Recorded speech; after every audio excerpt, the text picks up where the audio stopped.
من يومين كده انا رفعت فيديو عن منطقة مهجورة هنا في وست فيرجينيا على الفيسبوك واليوتيوب. اتمنى لو انت ما اتفرجتش عليه تروح تتفرج عليه. وبعدين في حد دخل بعت لي، قال هي واحدة قالت لي انها كانت عايشة في وست فيرجينيا، وبعدين حصل معاها حاجات غريبة في الولاية هنا، هي وأسرتها، وما استحملوش العيشة هنا. هو كان عاشوا لمدة 3 سنين، وبعدين مشوا يعني من الولاية عشان ما استحملوش. فهي قالت لي بما انك عايش في وست فيرجينيا، انا حابة ان انا احكي لك الحاجات اللي هي حصلت معاها. وقالت لي دي مش كل حاجة اللي هي هتحكيها، قالت لي دي حاجات بسيطة، هي عندها حاجات كتير ممكن تحكيها، وبتقولي لو قعدت احكي فيها مش هتخلص، بس هي حاولت انها تختصر وتبعت حاجات بسيطة. المهم هي حكت لي الحاجات اللي حصلت معاها، وبعدين انا قلت لها طيب بصي، تقدري تعملي فيديو فيه الحاجات اللي انت حكيتيها ديت، انا اعرضها للناس يشوفوا الحكاية منك افضل من انا بحكيها، علشان انت اللي عشت التجربة ديت.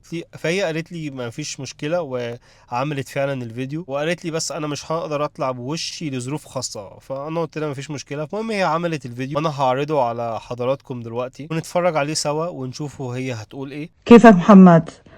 أنا كتير حبيت المحتوى تبعك وحبيت إنك عم تحكي عن ويست فيرجينيا، لأنه أنا سكنت فيها فترة ونقلت منها وصار معي كتير شغلات فيها وحبيت أشاركهم معك. وهي تجربتي بدي أبعث لك إياها بفيديوهات عن البيت اللي سكنت فيه وعن الولاية كلها بشكل عام. أنا طبعا سكنت بوست فيرجينيا 3 سنين. 3 سنين كانوا صعبين، لأنه هي الولاية طاقتها غريبة سلبية، صعب العيشة فيها. ما بدي أطول عليك، اللي صار معي إنه أنا سكنت ببيت بشارع اسمه تشيلدرز رود. هذا تشيلدرز رود في عنده نهر اسمه جاين دوت، في ناس كانوا ينادوه جاين دوت، هو تفرع من أوهايو ريفر. الشارع كان معروف عنه إنه هو شارع مسكون، لأنه قبل 50-60 سنة كان في أولاد صغار 2 جيران عم يلعبوا عليه، وهم دائما كانوا بيلعبوا، وكانوا عم يلعبوا بشهر 4، وكانت الدنيا مشتية وقتها. فكان البانكس، الحفة تبعت النهر، مثل ما تقول بتزحلق، سليبري. فهدول الأولاد كانوا جايبين عرباية اسمها الريد فلاير، اللي هي العرباية الحمراء اللي بتشوف الأهالي بأمريكا بيجروا أولادهم فيها، عم يلعبوا عليها. كانوا الاثنين بالعرباية جنب النهر، زحلقت وفاتت بالنهر. واحد من الأولاد طلع والتاني للأسف غرق. والقصة الغريبة أنا حكت لي إياها جارتي ختيارة، هي صار لها كانت ساكنة في المنطقة، يعني هي من عمرها 10 سنين وهي ساكنة فيها، ومتذكرة القصة. وهي لما أنا تعرفت عليها كانت على يعني حيطان 80 سنة. بتقول إنه جابوا غواصين من كل أنحاء أمريكا، وليومنا هذا ما لقوا جثته. وهي بتقول السبب ليه، لأنه هذا النهر فيه دوامات، فيه كهوف تحت النهر، ممكن واحدة من الدوامات سحبت هذا الولد وحطته بالكهف، لهيك ما قدروا يلاقوا جثته لهلا. والسبب اللي حكت لي اياه انه انا عندي اولاد صغار، وحكت لي ديري بالك على اولادك الصغار والنهر، من يومها مننزلش عند النهر.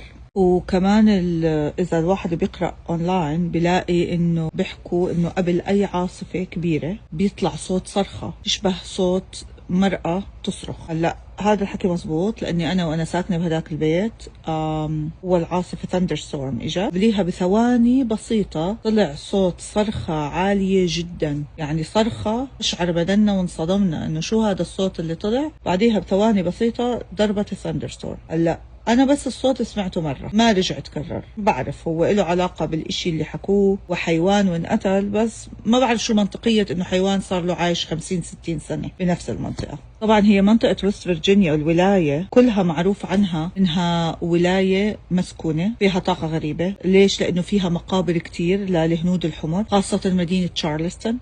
كمان في عليها لعنة من هندي أحمر اسمه كورنستو، كان عامل اتفاقية مع السيتلرز اللي إجوا من أوروبا، وصار في إشكالية وقتلوه. وبيحكوا إنه قبل ما يقتلوه بثواني لعن كل المنطقة، وبسبب لعنته كتير صارت أحداث متلاحقة على المنطقة كلياتها، مش بس على وست فيرجينيا، هي بتشمل نواحي من أوهايو ومن كنتاكي كمان. مناطق كلها فقيرة، كانت معتاشة على الفحم. لما راح الفحم وكل مشاكل الفحم والمناجم اللي كانت توقع على الناس كمان، والمآسي اللي كانت تصير، حطها بكفة، وإنه لما راح الفحم كفة تانية، يعني الناس مش بس انقطع رزقها، اللي صار انه كانوا ياخذوا ادويه قويه جدا بسبب الامراض الغريبه اللي كانت تصيبهم من الشغل بالفحم، قطعوهم عنهم فجاه، فصار في مشكله ادمان ادكشن كبيره في الولايه، ولهلا بيعانوا آثارها. وكمان في حادثتين كبار صاروا مرعبات في الولاية.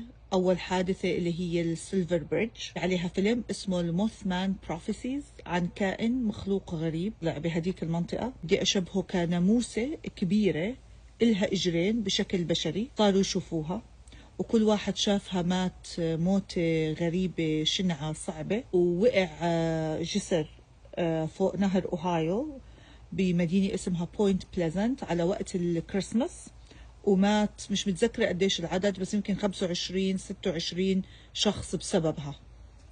الحادثة الثانية اللي صارت كمان عملوا عليها فيلم اسمه وي ار مارشالز، اللي هو وقع الطيارة اللي بتحمل الفوتبول تيم بالكامل تبع جامعة مارشال، وماتوا كلياتهم مع المرافقين تبعونهم. فإذا بتشوف في باترن بهاي الولاية إنها تصير مآسي كبيرة، وحتى على المستوى الشخصي أنا بقول لك أنا بعرف كتير عيال عربية عاشت، في منهم صار معهم حوادث وماتوا، في منهم مرضوا أمراض وماتوا. ففعليا أنا بعتبر ولاية وست فرجينيا والأراضي اللي حواليها القريبة منها شيء غريب، فيها شيء ملعون. ما بعرف هو الكورنستوك لعنته، هو المقابر الهنود الحمر، هو السيفل وور اللي صارت، حكوا كمان صار في معارك عنيفة هناك، بس بشكل عام في إشي يعني مش مزبوط فيه. الحادثة الثانية اللي صارت معانا إنه مرة كنا طالعين وروحنا البيت كلياته شفناه مغلف بغيمة سودا، كان رعب العادة لدرجة إحنا فكرنا إنه صاير في حريق في البيت، وجوزي صف بعيد وأنا تحضرت مشان أحكي مع 911، وهو حتى حمل شريطة مشان يمسك إيد الباب، توقع إنها تكون سخنة. فتحنا الباب ما في شيء تماما ولا إشي، بس البيت محاط بغمامة سودا بلا سبب. حوادث كتيرة وأصوات كتيرة في البيت وصوت خطوات، حتى نحن ما كانت نفسيتنا مرتاحة في البيت وكنا حاسين في إشي غلط. وهي كلها الولاية آية مخيفة مرعبة، طاقتها جدا غريبة. يعني أنا تنقلت بين 3 ولايات في أمريكا، ما شعرت هذا الشعور بأي وحدة إلا فيها. هو حوار الموثمان دوت انا سمعت عنه فعلا.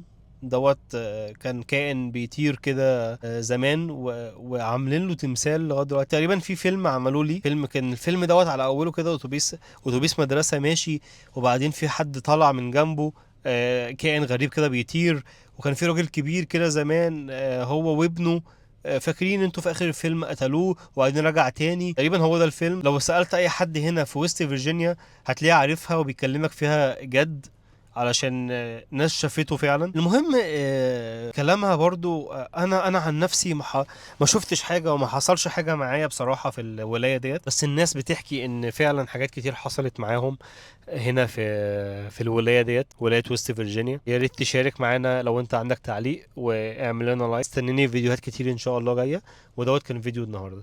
يلا سلام.